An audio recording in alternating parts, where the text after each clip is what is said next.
Sabe, a palavra de hoje é hora de reconstruir. E a gente precisa entender. Eu queria pedir a galera da produção, por favor, ficar out aqui. Eu preciso da sua máxima atenção. Ninguém se distraia, vamos junto até o final. É tempo de reconstruir.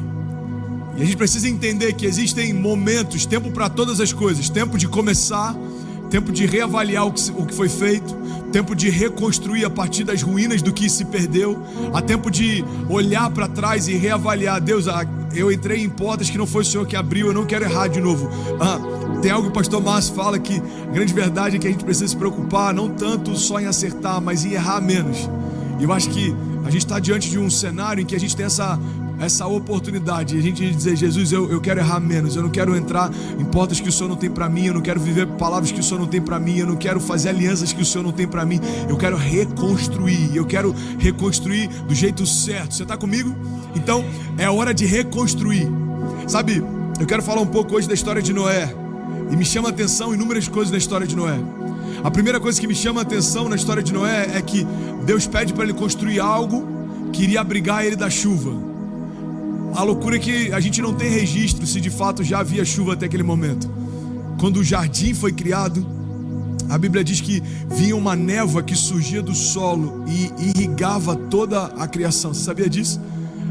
Esse sistema de irrigação que a gente usa hoje, super moderno, foi criado por Deus lá no jardim, quando nada existia. Então a chuva, não existia esse ciclo de águas que vinha a água do céu para regar a terra, mas a água vinha da própria terra e irrigava toda ela. Então a gente não tem registros históricos a respeito disso. E existe uma linha teológica que acredita que até aquele momento não havia chovido. Então Deus está dizendo para Noé: prepara algo que você não sabe o que é, para um tempo que você não sabe qual é. Prepara algo que você não sabe o que é, para um tempo que você não sabe qual é. Ei, guarda isso no teu coração. Toda direção profética e toda visão de futuro que Deus te dá fala de um tempo que ainda não existe. É por isso que o profético sempre remete à antecipação. É Deus mostrando para você antes de todo mundo aquilo que Ele quer que você enxergue, mesmo se ninguém estiver enxergando. É por isso que uma visão, às vezes ela é compartilhada, mas nem todo mundo consegue acreditar na visão que você carrega. Por quê? Porque Deus falou com você, não falou com outro. Não se frustra se nem todo mundo acredita na visão que você carrega. Nem todo mundo estava lá quando Deus te deu ela. Então guarda isso. Então esse é o primeiro ponto que me chama a atenção em relação a Noé. Deus chama Noé para construir algo que ele não conhece, para um tempo que ele não sabe qual vai ser. Mas sabe qual é a grande verdade? É que Noé se moveu por uma direção e não por uma sensação. Tem muita gente frustrada porque se move pelo que sente e não pelo que Deus fala. Deus está falando: ei, você quer reconstruir? Então esquece aquilo que você está sentindo. Os seus sentimentos, eles vão sabotar você.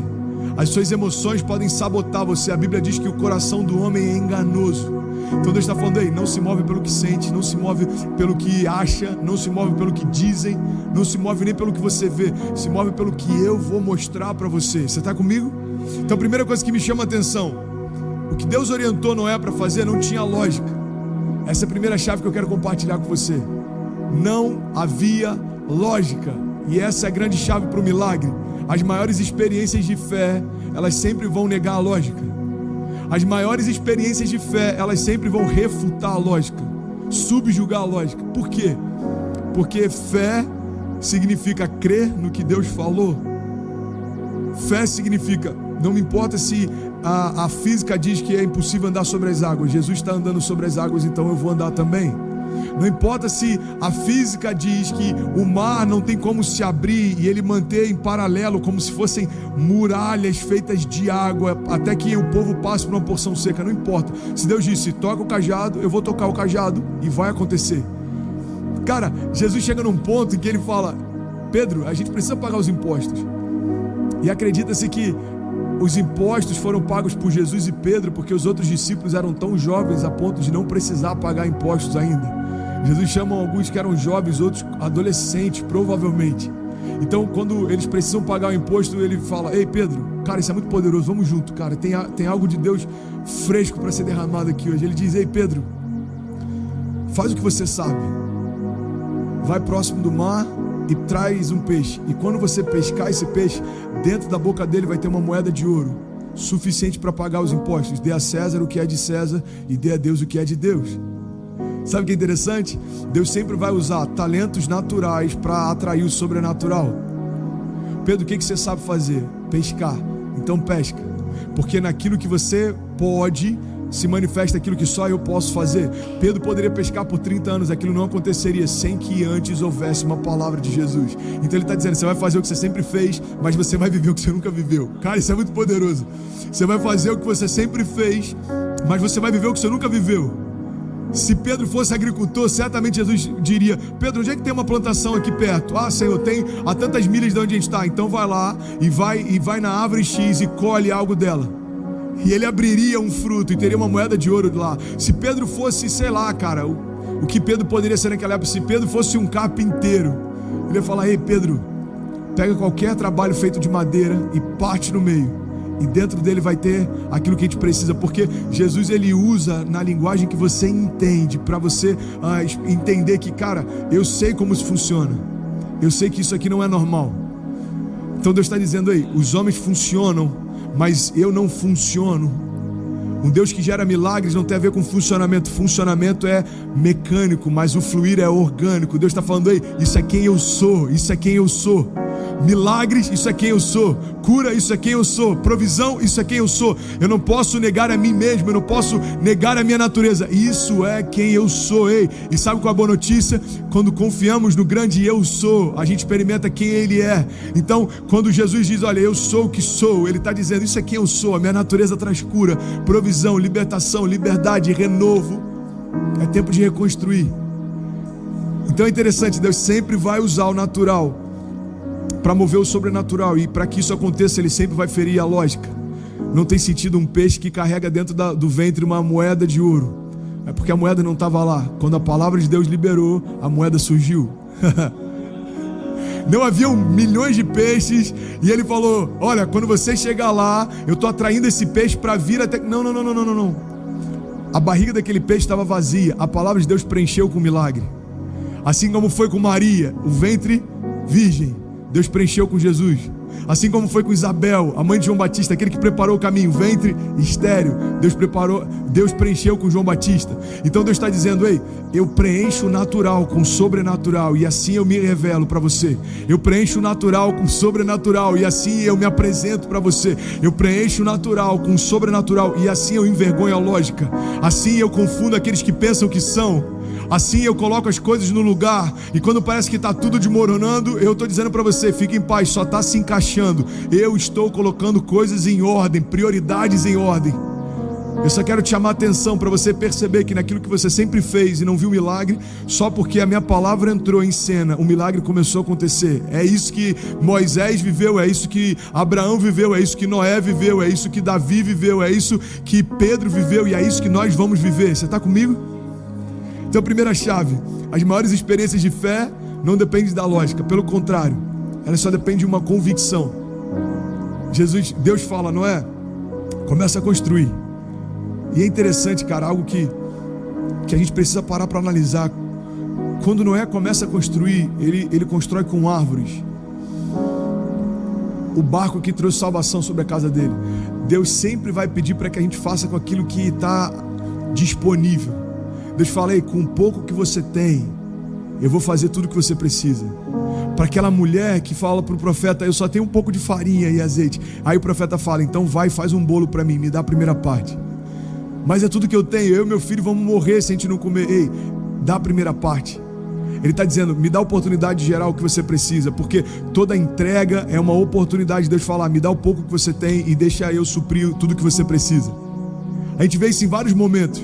A gente vê quando Abraão, ele precisa entregar o que ele tinha de mais precioso. O que acontece naquele monte não tem a ver com o filho que ele conseguiu gerar. Esse não foi o maior milagre, mas foi quando ele disse, Deus, eu estou pronto para entregar aquilo que eu sempre quis. Então, quando a gente chega para Deus e fala, isso é o pouco que eu tenho, Deus gera tudo que eu preciso. Você quer outro exemplo? Moisés. Uma geração inteira sendo assassinada. Todos os amiguinhos dele, todos que nasceram na mesma época, foram assassinados. Um homem fala, olha, mata todas as crianças, para que não haja a possibilidade do libertador que Deus prometeu se levantar no meio delas. E aí o que acontece? A mãe de Moisés, cara, isso é muito poderoso. A mãe de Moisés pega ele e coloca num cesto, e até hoje se chama Moisés, por isso, coloca num cesto, lança sobre as águas. Cara, isso é muito poderoso. Acompanha isso. A mãe de Moisés pega uma criança imatura, ainda em formação, não falava, não andava, não sabia nada, não tinha conhecimento das promessas, não tinha conhecimento da palavra. Ou seja, ela entrega dizendo: Deus, esse é o pouco que eu tenho, eu coloco nas tuas mãos. Sabe o que acontece? Tempos depois ele volta. E ele volta como libertador para trazer libertação sobre o povo. É Deus ensinando pra gente: aquilo que você coloca nas minhas mãos, mesmo que hoje seja pouco, vai voltar no tempo certo para trazer o que você precisa. Apenas confia, entrega, descansa. Um bebê imaturo colocado sobre as águas volta com maturidade para libertar o povo e trazer as promessas que Deus fez para o povo. Deus está dizendo: ei, me entrega o pouco que você tem. Isso não tem a ver com finanças, apenas. Isso não tem a ver com o teu tempo, apenas. Isso não tem a ver com o teu serviço, apenas. Isso não tem a ver com aquilo que você pode dar, apenas. Isso tem a ver com tudo que você tem e tudo que você é. Deus está dizendo: ei, me dá o teu coração, me dá os teus pensamentos, me dá os teus sonhos. Vamos escrever algo juntos, vamos construir algo juntos. Deus, mas o que eu tenho é pouco. Ele está falando: é tudo que eu preciso, eu só preciso do teu pouco, porque não tem a ver com a matéria do que você carrega, mas tem a ver com a entrega que você faz. Quando você diz: Deus, esse é o pouco que eu tenho, Deus diz: é suficiente. Ele nem precisaria do pouco que você tem. Cara, obrigado, Jesus, obrigado, Jesus. Ele sempre surpreende a gente. Que palavra rema, Pai, que está fluindo sobre nós. Ele está dizendo: aí, eu nem precisaria disso. Eu não precisaria de um bebê no cesto para levantar um libertador. Eu poderia libertar o povo sem que uma palavra humana fosse liberada. Eu não precisaria dos 5 pães e 2 peixinhos para fazer o milagre. Eu não precisaria. Eu poderia simplesmente dar graças e do nada surgiria o pão que você precisa. Foi assim no deserto. O pão descia do céu e ninguém tinha nada para entregar para que fosse multiplicado. A multiplicação era feita a partir do nada. Já parou para pensar nisso? O pão que desce do céu, multiplicado a partir do nada. Não havia matéria-prima. Então, nos momentos que você disser: eu não tenho nada para entregar, Deus vai falar: ok, eu não preciso de nada para fazer. Mas, entenda isso: todas as vezes que Deus pede o pouco que a gente tem, é porque é uma dinâmica no céu, é um princípio. E toda promessa se cumpre quando o princípio se cumpre. Guarda isso no teu coração. Promessas que ainda não se cumpriram, provavelmente é porque ou eu não tenho maturidade para recebê-las ainda, ou porque eu não cumpri os princípios que eu preciso para que elas se cumpram. Todo princípio divino libera um destino profético. Cumprir o princípio, vai viver a promessa. Cara, não tem como. É por isso que tem pessoas que cumprem princípios e nem são cristãs. A gente fala: cara, por que acontece isso com ele? Porque ele entendeu um princípio e mesmo sem saber, ele está fazendo algo que os céus, eles dizem: olha, ele cumpriu o princípio, ele vai viver essa promessa. Ele é generoso, mas ele não vai à igreja, mas ele é generoso. O generoso prosperará. Provérbios 11:25. Aquele que dá alívio aos outros, alívio receberá. Existem muitos homens que nunca tiveram encontro com Jesus e são muito mais generosos do que muitas pessoas que falam em nome dele. Então esse cara se move por um princípio e ele vive a promessa que é fruto desse princípio. Agora, fechando parênteses e voltando onde a gente estava, guarda isso no teu coração. Por que Deus pede o pouco que eu tenho? Porque ele quer ensinar você. Quando ele fala: ei, vê o que tem para multiplicar. Aí uma criança fala: eu tenho 5 pães e 2 peixinhos. Jesus está ensinando algo para a gente. Jesus, ele está manifestando algo didático. Ele está dizendo: aí, quando um lanche que alimentava só uma criança é colocado nas mãos certas, alimenta uma multidão. Quando a provisão que era o lanche, a merenda de uma criança é colocada nas mãos certas, ela vai alimentar uma multidão. E ainda tem mais. Os discípulos estão dizendo: a gente não tem dinheiro para comprar o que seria preciso para toda essa multidão. A gente não tem como ir tão longe e comprar tudo que precisa. A gente não teria como transportar tudo que precisa. Sabe, a didática de Jesus é incrível. Ele pega o pouco e transforma em muito. Ele pega o pouco de alguém que ninguém esperava nada e alimenta toda a multidão a partir disso. Aquela criança era uma improvável diante de todo mundo que estava ali. E ele ensina algo para os discípulos. Eu creio que ele quer ensinar algo para a gente também. A Bíblia diz que sobrou tanto pão que 12 cestos foram cheios. É como se ele falasse para os... e ele ainda foi específico: recolham tudo que sobrou, coloquem em cestos para a gente levar. Não há desperdício naquilo que Deus faz. Ele está dizendo: não trata como banal aquilo que é sobrenatural. Tenha zelo com aquilo que eu faço. tenha zelo com aquilo que eu te dou, tenha zelo com aquilo que eu te entrego, tenha zelo com aquilo que eu multiplico. Ei, não desperdice o que eu estou derramando. O azeite derramado não é para desperdiçar, a unção que foi confiada não é para desperdiçar, os milagres que os seus olhos viram não é para você se esquecer, os testemunhos que essa casa estão vivendo não é para você guardar para você. Deus está dizendo, não torna banal aquilo que é sobrenatural. E sabe outra didática? Ele está dizendo para os discípulos, cada um vai levar um cesto. Cara, isso é muito louco. Por que eles vão levar o cesto? Porque eu fico imaginando no caminho de casa, enquanto eles carregavam o peso dos pães, eles estão dizendo, cara, eu preciso reconhecer, é só uma palavra dele, tudo muda. Eu preciso reconhecer, esses textos estavam vazios, mas uma palavra dele preencheu todos eles. É como se Deus estivesse ensinando no caminho. Enquanto eles carregam, eles vão lembrando, cara, que loucura, esses seis estavam vazios, e uma palavra de Deus. Para que isso? Para no momento em que os seis estiverem vazios de novo e Jesus não estivesse mais com eles, se houvesse necessidade, eles iam lembrar, peraí, eu só preciso de um cesto vazio, porque aquilo que está vazio aos meus olhos vai ser preenchido aos olhos de Deus. Foi assim o primeiro milagre de Jesus. Jesus está numa festa, acaba o vinho. O primeiro milagre de Jesus acontece na multiplicação de vinho. Mas existe um porquê. Naquela época o vinho significava a alegria da festa. O vinho significava a alegria. Então se faltava vinho, representava a ausência de alegria, representava a ausência de graça, de favor diante daquela família. Então um casamento era celebrado por dias. Eles chamavam todo mundo que eles conheciam, eles chamavam a comunidade, todo mundo celebrava junto. Então o vinho dizia, olha, existe alegria, nós estamos celebrando. É por isso que Maria insiste. Provavelmente eles conheciam aquela família. Eu não consigo imaginar Jesus entrando de penetra numa festa de casamento. Você está comigo?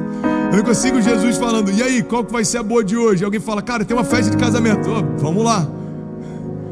Ele foi convidado para estar lá. Cara, obrigado Jesus, obrigado Jesus. Ele foi convidado para estar lá. Deixa eu te falar uma coisa. Tem milagres que faltam às vezes na nossa casa porque Jesus não está na lista da nossa festa. Jesus, eu preciso de um milagre no meu casamento. A pergunta é, você colocou o nome de Jesus na lista da festa? Jesus estava lá. O milagre aconteceu porque Jesus estava lá. O vinho acabou e Jesus resolveu porque ele estava lá.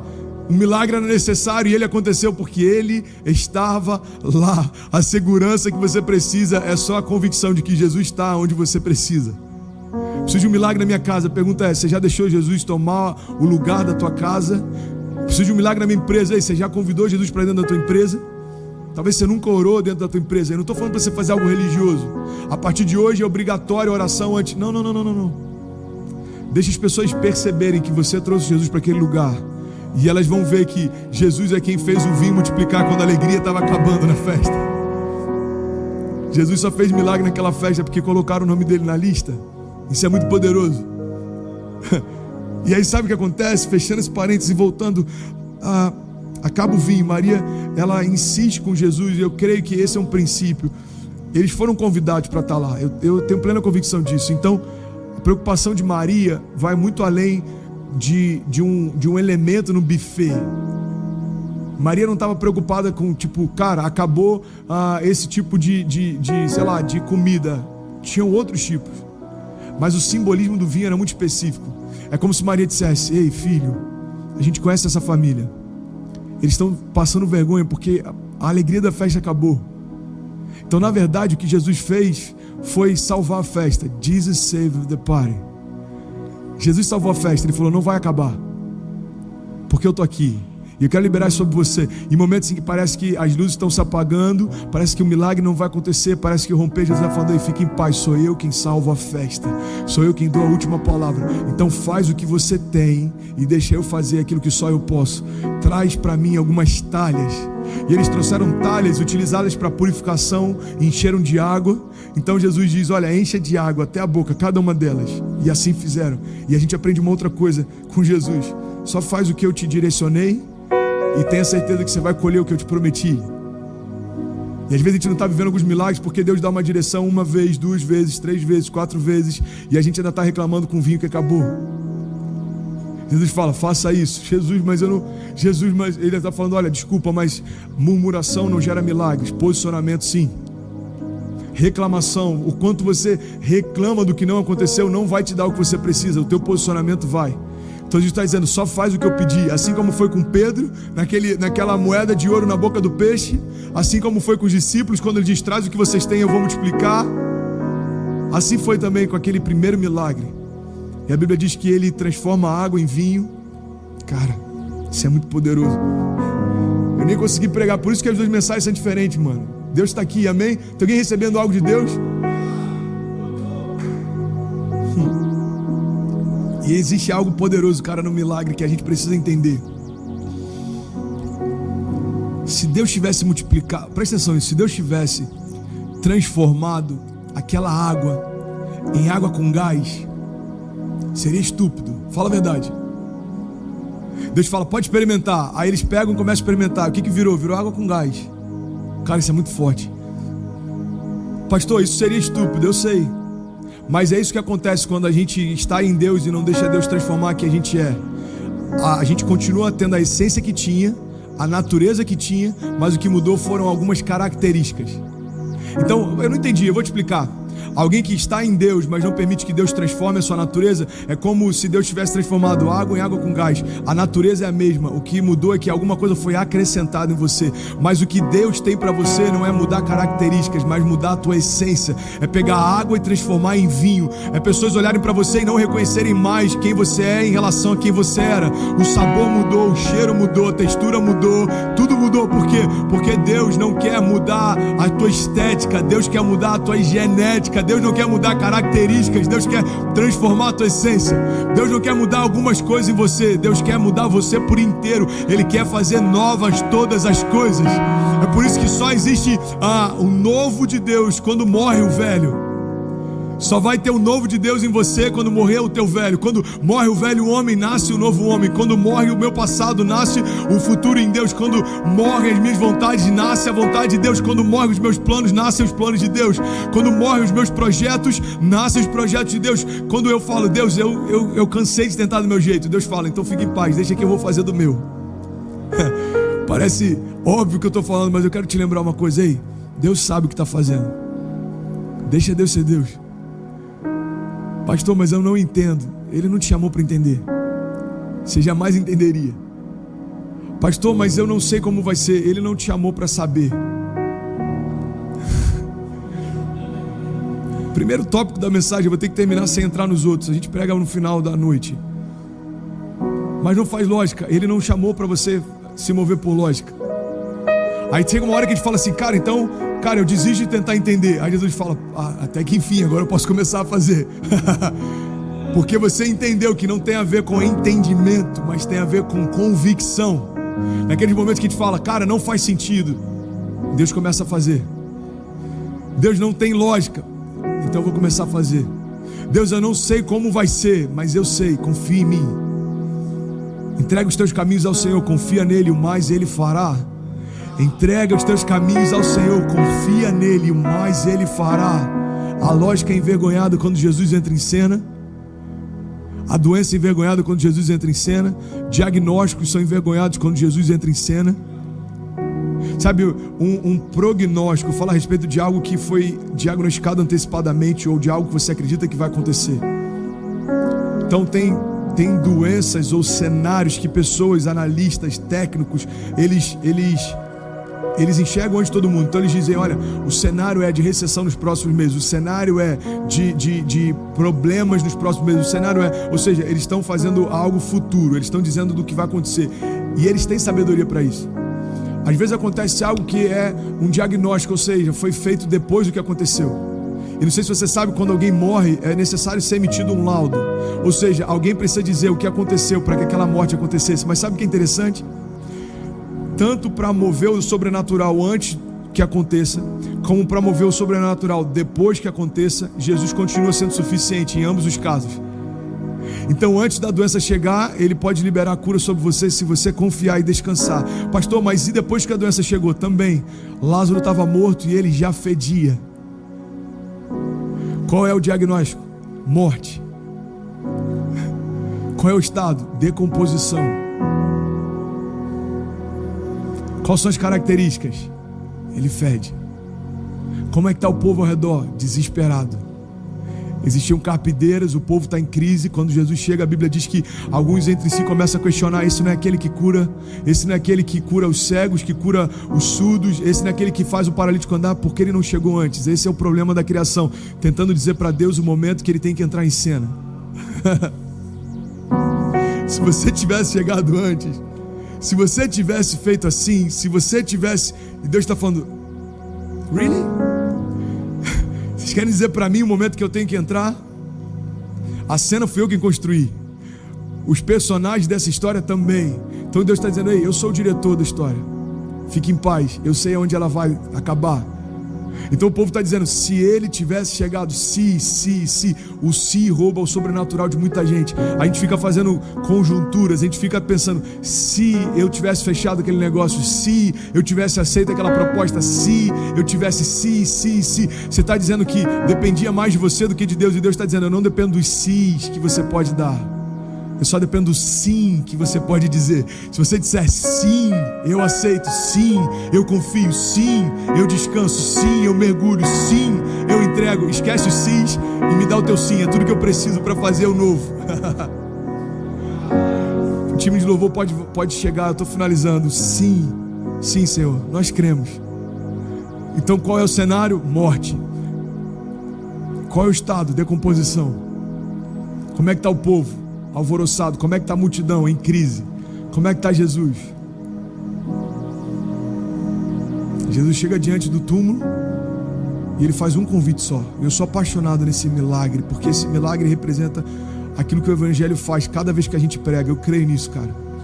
Eu tenho esse temor. Alguém pode estar ouvindo falar de Jesus pela última vez.